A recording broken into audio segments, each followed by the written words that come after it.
ദ്രോണാചാര്യൻ്റെ പരിശീലനം ഇപ്പോൾ അവസാന ഘട്ടത്തിലേക്ക് എത്തി. ഹസ്തിനാപുരം മുഴുവൻ ഒരു മഹാപ്രദർശനത്തിനായി കാത്തിരുന്നു.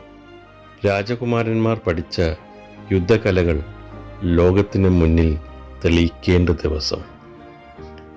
അരമനയുടെ വിശാലമായ അങ്കണം, രാജാക്കന്മാർ, മഹർഷിമാർ, പ്രജകൾ എല്ലാവരും അവിടെ സന്നിഹിതരായിരുന്നു. ആദ്യം ഭീമൻ തൻ്റെ ഗദായുധം പ്രകടിപ്പിച്ചു. അവൻ്റെ ശക്തിയിൽ ഭൂമി പോലും വിറച്ചു. ദുര്യോധനനും മറുപടി നൽകി. ഇരുവരുടെയും പോരാട്ടം ആളുകളുടെ ഹൃദയമിടിപ്പ് കൂട്ടി. ശേഷം അരങ്ങിലേക്ക് എത്തിയത് അർജുനനാണ്. വില്ല് കയ്യിൽ പിടിച്ച് അവൻ അമ്പുകൾ മഴ പോലെ പെയ്യിച്ചു. അഗ്നിയെ വിളിച്ചു, ജലം സൃഷ്ടിച്ചു, വായുവിനെ നിയന്ത്രിച്ചു. ജനക്കൂട്ടം മുഴുവൻ അവനെ പ്രശംസിച്ചു. ദ്രോണാചാര്യൻ്റെ മുഖത്ത് അഭിമാനം തെളിഞ്ഞു നിന്നു. ഇവനാണ് എൻ്റെ ശിഷ്യൻ. അന്ന് അർജുനൻ വിജയത്തിൻ്റെ ഉച്ചിയിൽ നിന്നു. പക്ഷേ അരങ്ങിൻ്റെ പ്രവേശന കവാടത്തിൽ ഒരു അന്യൻ നിൽക്കുകയായിരുന്നു. കവചവും കുണ്ടലവും ധരിച്ച തേജസ്സാർന്ന യോദ്ധാവ്. അവൻ മുന്നോട്ട് നടന്നു. ശബ്ദം ഉറച്ചതായിരുന്നു.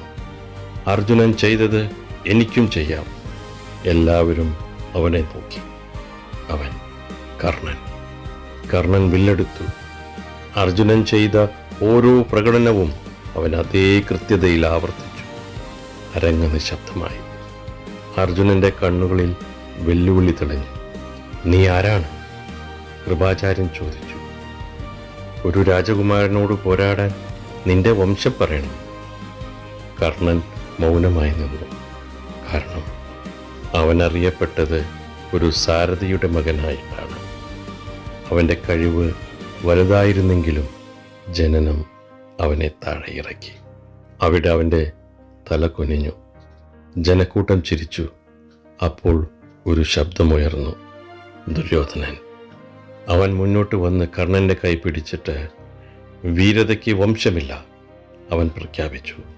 ഇനി മുതൽ നീ അംഗദേശത്തിൻ്റെ രാജാവാണ്. അവിടെ വെച്ച് കർണന് രാജാഭിഷേകം നടന്നു. എല്ലാവരും അമ്പരന്നു.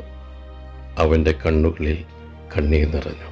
ജീവിതത്തിൽ ആദ്യമായിട്ടാണ് ഒരാൾ അവനെ അംഗീകരിച്ചത്. കർണൻ ദുര്യോധനനെ നോക്കി പറഞ്ഞു, ഇന്ന് നീ എനിക്ക് നൽകിയ ബഹുമതി എൻ്റെ ജീവൻ കൊണ്ടും ഞാൻ തിരിച്ചടയ്ക്കും. അന്ന് ഒരു സൗഹൃദം ജനിച്ചു. അത് മഹാഭാരതത്തിൻ്റെ ഏറ്റവും ശക്തമായ ബന്ധങ്ങളിലൊന്നായി മാറി. ഒരു വശത്ത് അർജുനൻ, ധർമ്മത്തിൻ്റെ യോദ്ധാവ്. മറ്റൊരു വശത്ത് കർണൻ, സൗഹൃദത്തിനായി ജീവൻ പോലും നൽകുന്ന വീരൻ. ഇരുവരും ഒരു ദിവസം യുദ്ധഭൂമിയിൽ നേർക്കുനേർ നിൽക്കേണ്ടവരായിരുന്നു.